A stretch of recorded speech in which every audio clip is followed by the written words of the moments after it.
México, una nación con una rica historia y una cultura vibrante, ha sido también escenario de uno de los fenómenos más persistentes y corrosivos en la política moderna, el fraude electoral.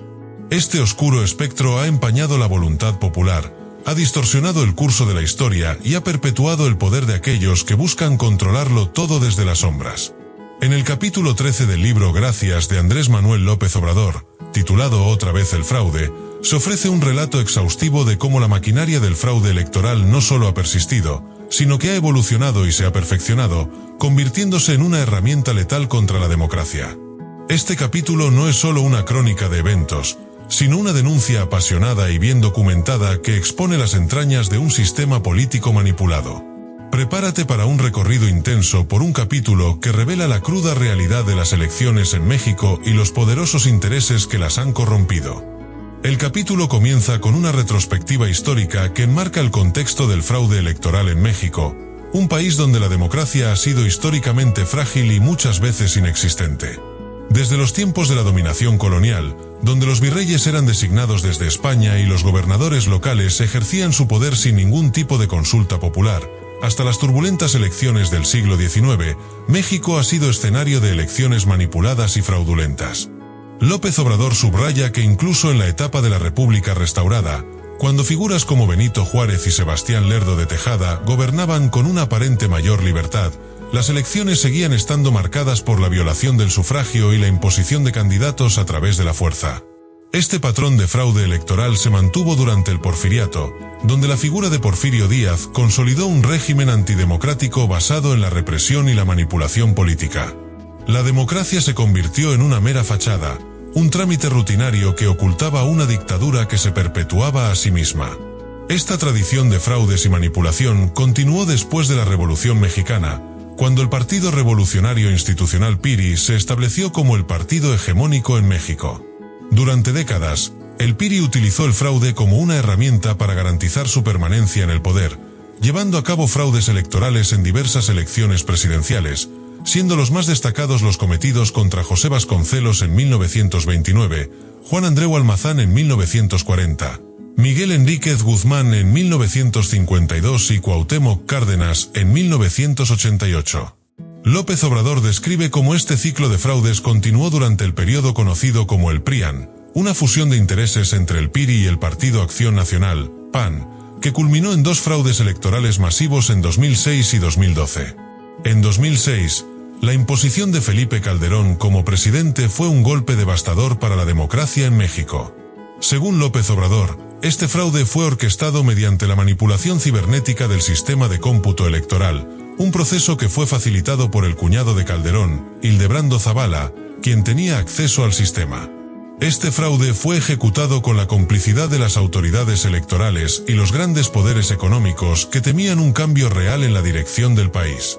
Sin embargo, el fraude electoral de 2012 fue aún más sofisticado y destructivo. Este fraude no solo involucró la manipulación del sistema electoral, sino también una vasta red de corrupción que utilizó recursos económicos de manera descarada para comprar votos y asegurar la victoria de Enrique Peña Nieto. Es aquí donde entra en juego el escándalo de Odebrecht, una trama que expone la profunda corrupción en la campaña de Peña Nieto. Odebrecht, la gigante constructora brasileña, se vio involucrada en un escándalo de corrupción a nivel continental que alcanzó a numerosos países en América Latina. En México, la relación entre Odebrecht y Peña Nieto comenzó en 2010, cuando el entonces gobernador del Estado de México realizó una gira por Brasil. Durante este viaje, Peña Nieto se reunió con Marcelo Odebrecht, quien le ofreció su apoyo financiero para su futura campaña presidencial. Este apoyo no era gratuito. Odebrecht estaba interesado en asegurarse lucrativos contratos una vez que Peña Nieto llegara a la presidencia, especialmente en el marco de la esperada reforma energética que abriría las puertas a empresas extranjeras en el sector de hidrocarburos. Luis Videgaray, coordinador de la campaña de Peña Nieto, y Emilio Lozoya, quien luego sería nombrado director general de Pemex, fueron los encargados de gestionar estos recursos. Según la información revelada, Odebrecht aportó millones de dólares que fueron utilizados para financiar diversos aspectos de la campaña, incluyendo el pago a consultores extranjeros y servicios especializados en mejorar la imagen del candidato a nivel internacional. Las transacciones financieras que facilitaron estos pagos se realizaron a través de cuentas en paraísos fiscales y empresas offshore, diseñadas para ocultar el origen ilícito de los fondos y evitar el escrutinio de las autoridades. Durante la campaña de 2012, la maquinaria del fraude no se limitó a la manipulación mediática y la distorsión de encuestas. Una estrategia clave fue la compra masiva de votos, especialmente en las zonas rurales y en las áreas más pobres del país. Se utilizaron tarjetas de monederos electrónicos, como las de Soriana y Monex, para distribuir dinero entre los votantes a cambio de su apoyo. Esta operación fue masiva y coordinada, con miles de tarjetas repartidas por todo el país, en un intento de asegurar que las zonas con alta marginación y pobreza, donde el PRI podía ejercer mayor control, votaran en masa por Peña Nieto. López Obrador narra cómo se documentaron múltiples casos de manipulación y compra de votos.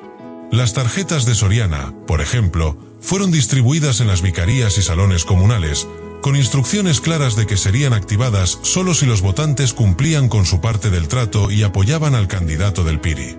Esta práctica se extendió por todo el país, y en lugares como el Estado de México, la operación fue particularmente intensa, con millones de pesos fluyendo a través de las cuentas bancarias controladas por Videgaray y otros funcionarios del PRI. Una de las facetas más insidiosas del fraude fue la llamada Operación Monex. El Partido Acción Nacional, PAN, fue el primero en denunciar que el PRI estaba utilizando tarjetas Monex para pagar a su estructura electoral. Según las pruebas presentadas, el PRI había destinado cientos de millones de pesos para este propósito. Sin embargo, la investigación reveló que el alcance de esta operación era mucho mayor de lo inicialmente sospechado. Simpatizantes de López Obrador hicieron llegar a su equipo facturas y documentos que demostraban la compra masiva de tarjetas Monex por parte de empresas fantasma, utilizadas para distribuir fondos ilícitos durante la campaña.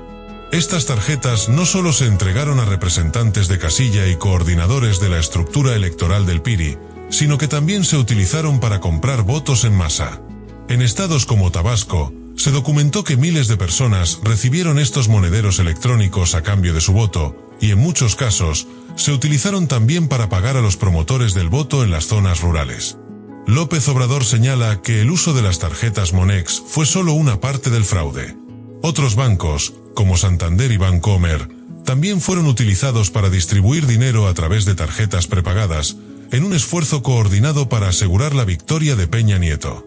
Además, se distribuyeron millones de tarjetas telefónicas con la imagen de Peña Nieto, cada una con 100 pesos de tiempo aire, lo que representó una inversión adicional de cientos de millones de pesos.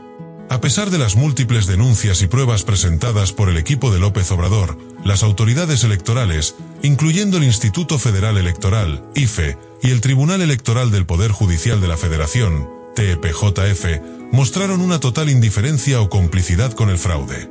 Las investigaciones fueron bloqueadas o ralentizadas, y las pruebas presentadas fueron desestimadas o ignoradas. Incluso cuando se demostraron irregularidades flagrantes, como el uso de empresas fantasma y el financiamiento ilícito de la campaña, las autoridades se negaron a actuar.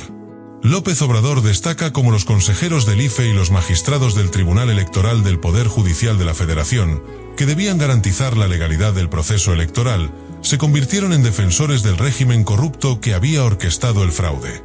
Estas instituciones, en lugar de proteger la democracia, actuaron como cómplices de un sistema que se mantenía en el poder mediante la manipulación y la corrupción. La validez de la elección presidencial fue ratificada, a pesar de que la evidencia del fraude era abrumadora. El capítulo Otra vez el fraude es una exposición exhaustiva y detallada de cómo el poder económico y político en México ha corrompido las instituciones democráticas hasta su núcleo.